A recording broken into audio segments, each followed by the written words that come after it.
सद्गुरु, एक और बहुत महत्वपूर्ण सोच है जो इस परिसर में बहुत महत्वपूर्ण है, वो है नारीवाद। और आपने अपनी एक पुराने वीडियो में कहा है कि नारीवादी बस पुरुष बनने की बेसब्र कोशिश कर रहे हैं। नहीं नहीं, आप दूसरे लोगों की टिप्पणियां बता रही हैं, ना कि मेरी। मगर आप दिल्ली के कुछ वकीलों की कुछ मूर्खतापूर्ण टिप्पणियां बता रही हैं। मगर फिर भी सद्गुरु, नारीवाद के बारे में आपके क्या विचार हैं? आप उसे कैसे देखते हैं? देखिए, पहले तो पुरुष और स्त्री दो अलग अलग प्रजातियां नहीं हैं। हमें यह समझना चाहिए कि मान लीजिए 50 साल पहले या 100 साल पहले, तकनीकों के आने से पहले जीवन में कुछ चीजें थीं जो सिर्फ एक पुरुष कर सकता था। इस धरती पर काम मुख्य रूप से पुरुष की ताकत से होता था। हाँ, इंसान की शारीरिक बल से, मुख्य रूप से पुरुष की। महिलाएं ऐसे काम हाथ में लेती थीं जिसमें शारीरिक बल की खास जरूरत नहीं होती थी। जीवन के दूसरे पहलू भी होते हैं, वे स्वाभाविक रूप से वो काम करती थीं। तो दुनिया इस तरह चल रही थी। आज महिलाएं बाहर जाकर कई चीजें उदारवाद या नारीवाद के कारण नहीं कर रही, सिर्फ तकनीक के कारण कर रही हैं। तकनीक ने ताकत का मूल्य गिरा दिया है। ओ, यह शब्द इस्तेमाल करना सही नहीं है। तकनीक ने ताकत का मूल्य गिरा दिया है। अब सिर्फ दिमागी शक्ति मायने रखती है। भारत में अब भी ताकत महत्वपूर्ण है। अगर आप भारत में बस में चढ़ना चाहें तो आपको कुछ ताकत की जरूरत होगी, ठीक है। मगर तकनीक जैसे जैसे हमारे जीवन के हर पहलू में, हर जगह फैलती जाएगी, आप उस स्थिति में पहुंच जाएंगे जहां आपको यह सोचना ही नहीं पड़ेगा कि कौन पुरुष है कौन स्त्री। अभी मैं आपसे बात कर रहा हूं, मुझे क्या फर्क पड़ता है कि आप पुरुष हैं या स्त्री। सिर्फ कुछ खास रिश्तों में, कुछ खास जगहों पर पुरुष या स्त्री होना महत्वपूर्ण है। आपके शोध में क्या फर्क पड़ता है कि आप पुरुष हैं या स्त्री। अगर आपके दिमाग की कुछ कोशिकाएं काम कर रही हैं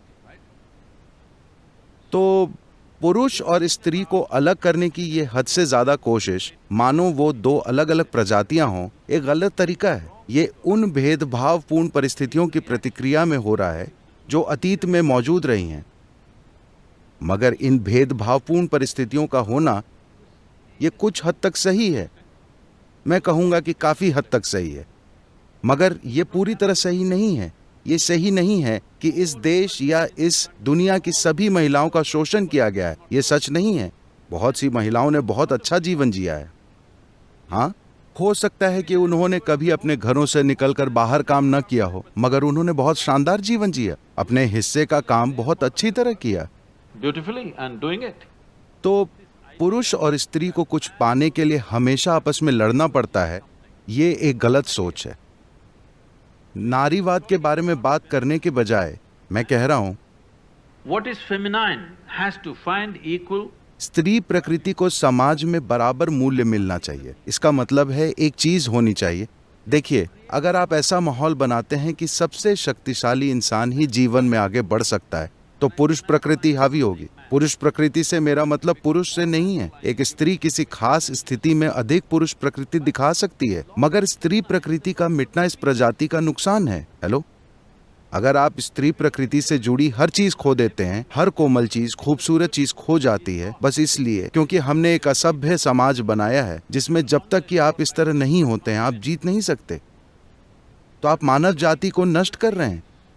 स्त्री प्रकृति की सुंदरता चली जाए तो कुछ समय बाद पुरुष सोचेंगे कि वो आखिर जिंदा क्यों हैं।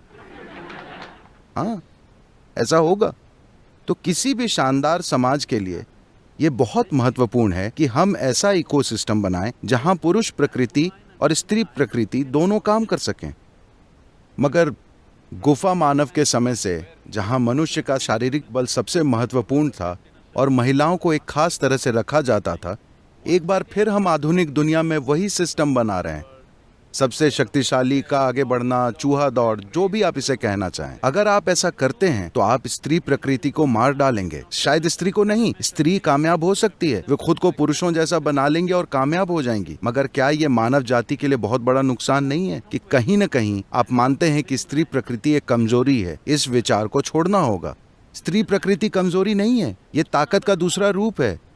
इसमें जीवन दूसरी तरह से व्यक्त होता है। जैसे पुरुष एक तरह से व्यक्त होता है, स्त्री प्रकृति दूसरी तरह से व्यक्त होती है। योग में पुरुष प्रकृति को दाहिना, पिंगाड़ा और स्त्री प्रकृति को बायां कहा जाता है। इसलिए माफ कीजिए, मैं दाहिनी ओर हूं।